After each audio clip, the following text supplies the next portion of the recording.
દોસ્તો ભાજકની ગણતરી, પણ પહેલા ભાજક અવયવ ગુણનખંડ આ એના સમાનાર્થી નામ છે, તો આ ત્રણમાંથી કંઈ પણ આપે ગણતરી સેમ થશે.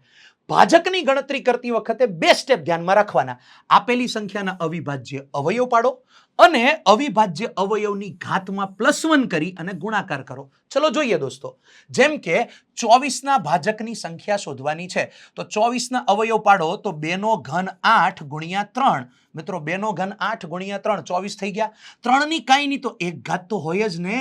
હવે જે ઘાત આપી એમાં એક પ્લસ કરો, તો 3 માં એક પ્લસ કરો 4, 1 માં એક પ્લસ કરો 2 અને આ બંનેનો ગુણાકાર 4 2 8, તો 24 ના 8 ભાજક હશે, એટલે કે 8 અવયવ હશે. ચલો સાબિત કરીએ. ભાઈ 24 ના 8 અવયવ ગણો તો 24 એકા 24, 2 12 24, 3 8 24, 4 6 24. ગણી લો 8 ભાજક છે આ ડાયરેક્ટ મળી શકે.